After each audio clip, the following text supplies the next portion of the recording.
El cazador de medianoche. La ciudad se había convertido en un reloj. Cada tic y cada tac eran un recordatorio de que, cuando las agujas marcaran las 12, la sangre correría. No importaba el barrio, la edad o la historia de la víctima. A medianoche exacta, un nuevo cadáver aparecería. Y siempre, el asesino se iría sin dejar huellas. Lo llamaban el cazador de medianoche. Un fantasma con cronómetro en mano, invisible para las cámaras, inaudible para los testigos. 7 minutos. Era todo lo que necesitaba para arrancar una vida y desaparecer como si nunca hubiera estado allí. El sonido de un reloj marcando las 00:07 era para algunos el último que escucharían. Yo creía que esas historias eran exageraciones de la prensa, cuentos para vender más periódicos. Pero una noche, mientras revisaba archivos policiales en la redacción, encontré algo que me heló la sangre. Mi propio nombre en una lista no oficial, con la hora exacta de mi muerte escrita a mano, 00:06. Desde entonces, cada campanada de medianoche me suena más fuerte, más cercana, como si el metal resonara dentro de mis huesos.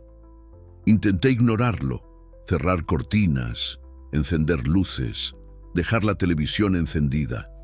Nada sirve, porque según los informes, no importa si la puerta está cerrada, si las ventanas están bloqueadas o si hay gente cerca. Él siempre entra.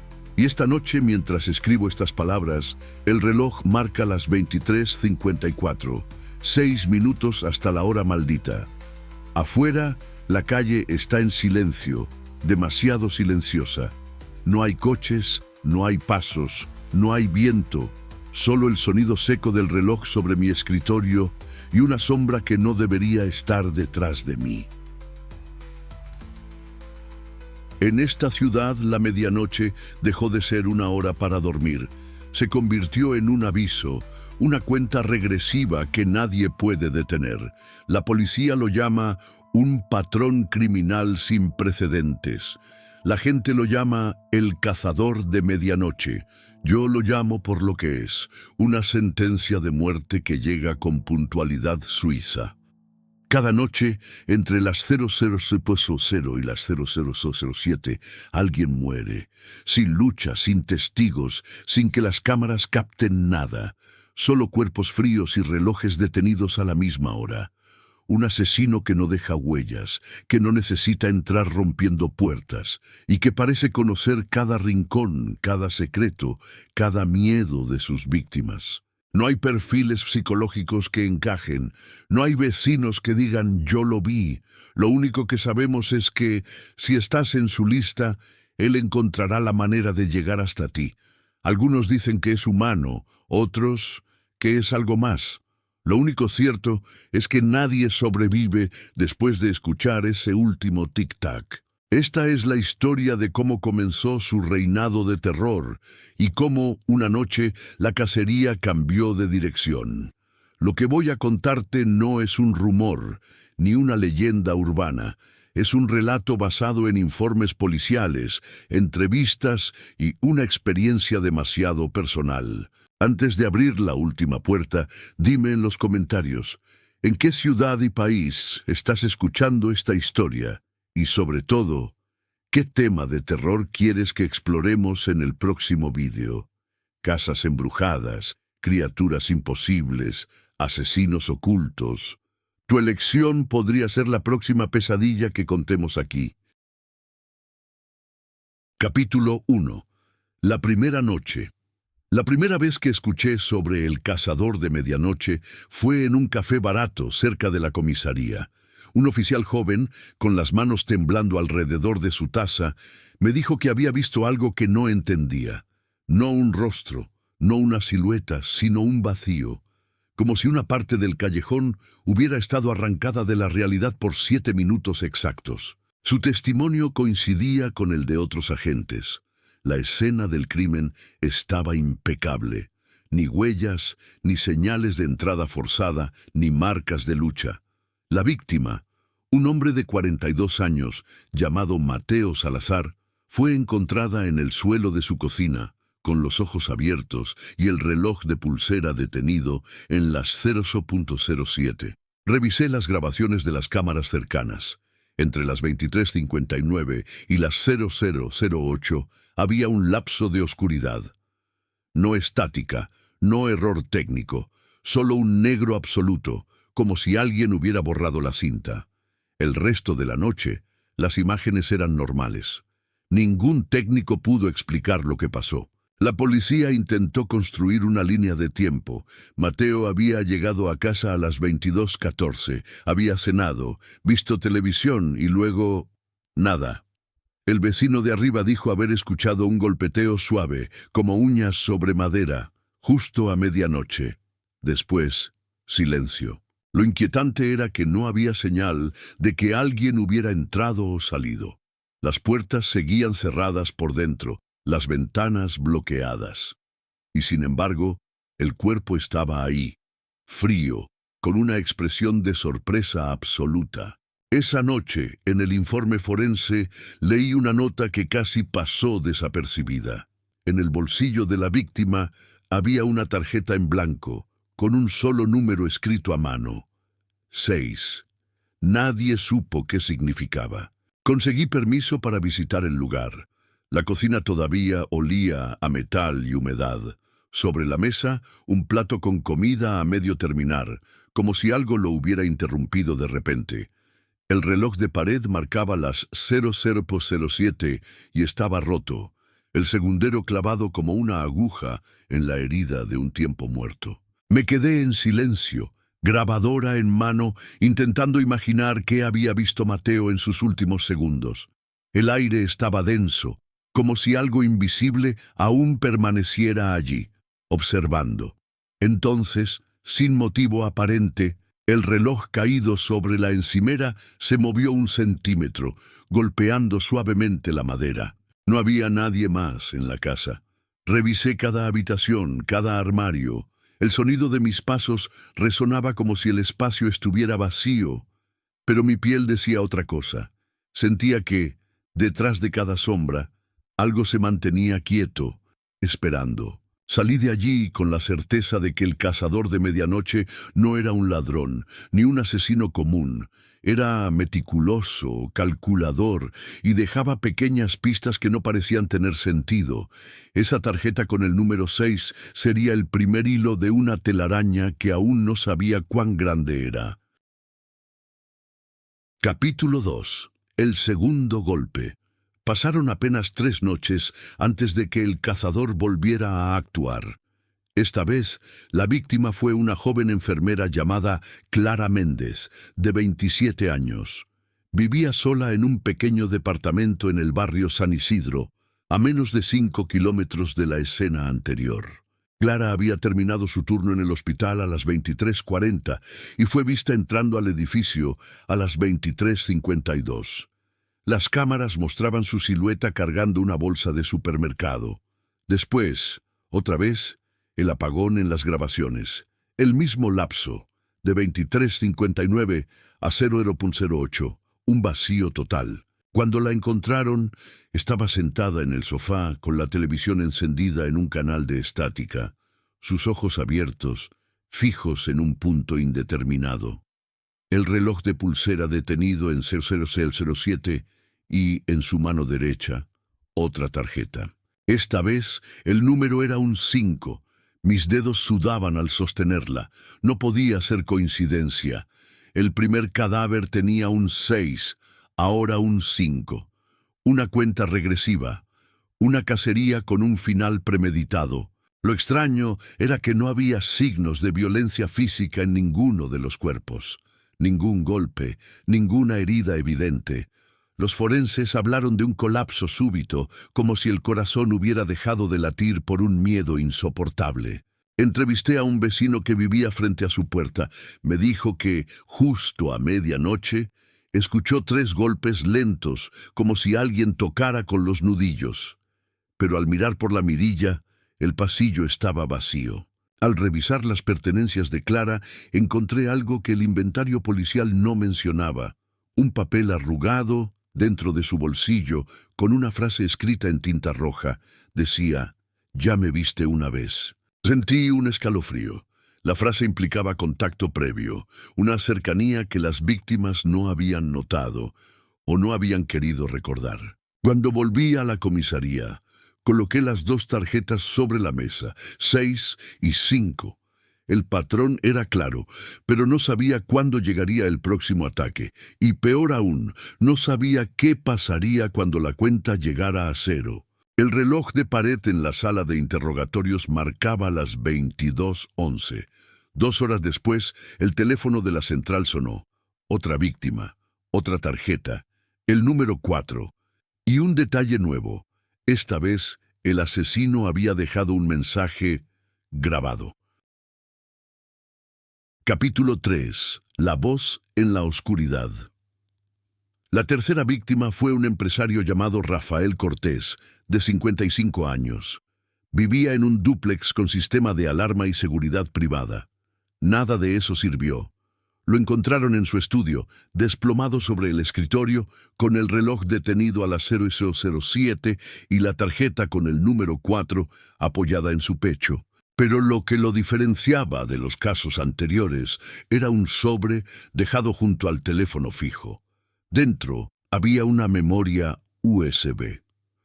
La policía la revisó, esperando encontrar algún documento, pero en su interior solo había un archivo de audio de 7 minutos exactos.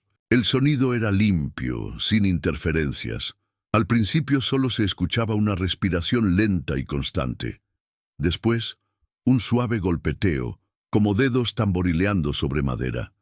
A los 42 segundos, una voz masculina, grave y distorsionada, dijo: «Siempre estuve aquí, solo esperabas que me mostrara». La grabación continuaba con un silencio inquietante, roto de vez en cuando por el sonido de pasos. No pasos apresurados, sino calculados, casi ceremoniales. A los 5 minutos y 40 segundos, la voz volvió. «Te quedan 4, y uno ya me pertenece». El análisis forense determinó que la voz había sido manipulada digitalmente para evitar su identificación. Sin embargo, había un leve zumbido de fondo que los técnicos asociaron al sonido de un reloj antiguo, de péndulo. Revisamos la casa de Rafael en busca de un reloj así, pero no había ninguno. Preguntando a la familia, descubrimos que había vendido uno semanas antes a un coleccionista anónimo.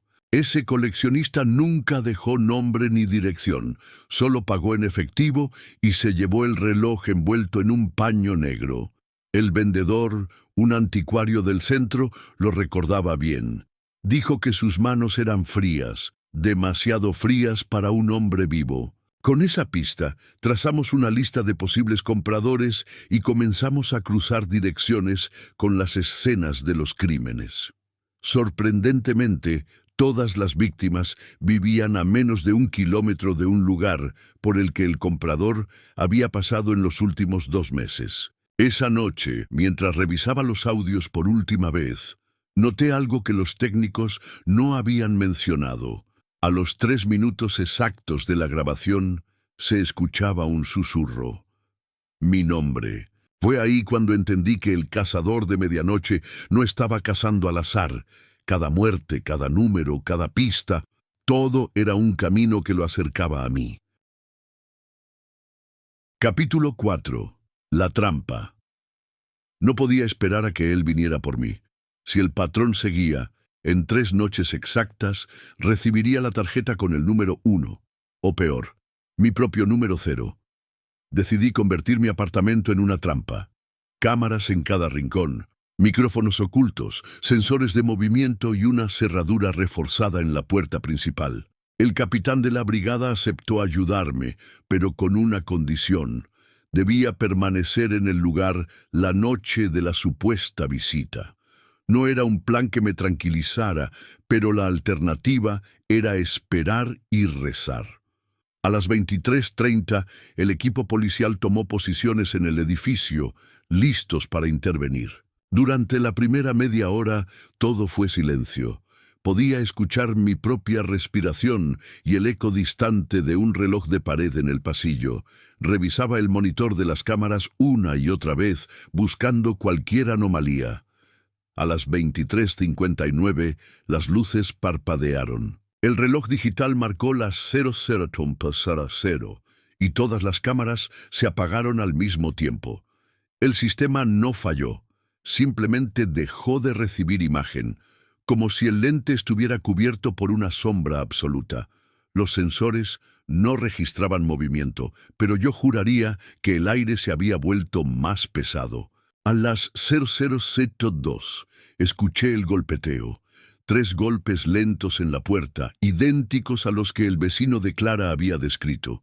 Me acerqué con el arma en mano, la garganta seca. La mirilla mostraba solo oscuridad. El capitán habló por radio. No vemos a nadie en el pasillo. Ordenó que nadie entrara hasta que diera la señal. Sabía que si abría la puerta, estaría a merced de lo que fuera que estaba ahí. Si no lo hacía, él encontraría otra forma de entrar. A las 00:05 el golpeteo se detuvo.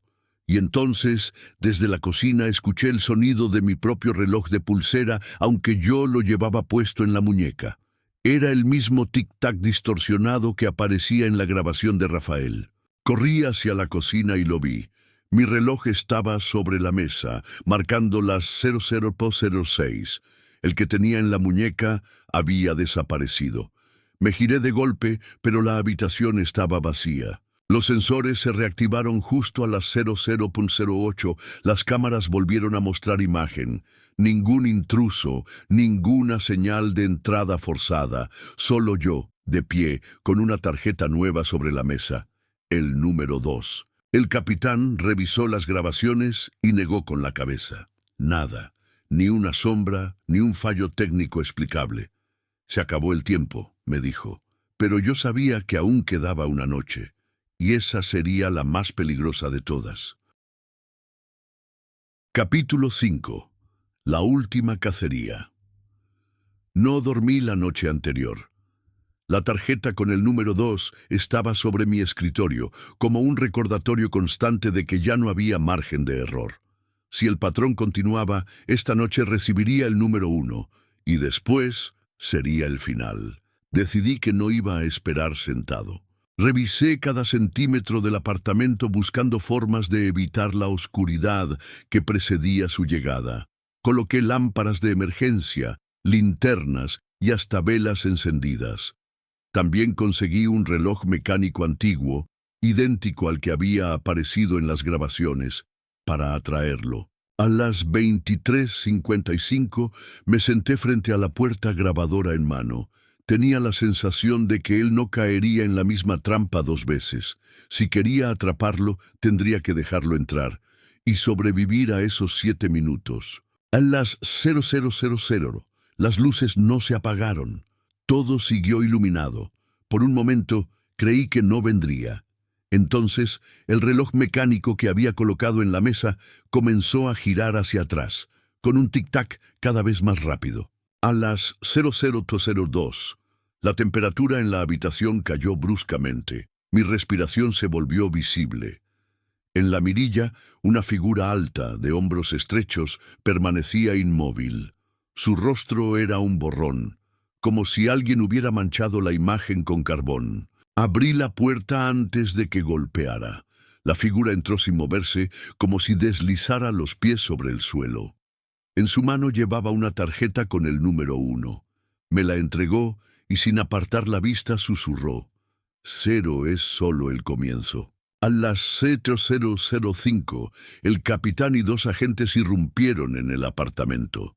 La figura se giró hacia ellos y por primera vez se movió con rapidez.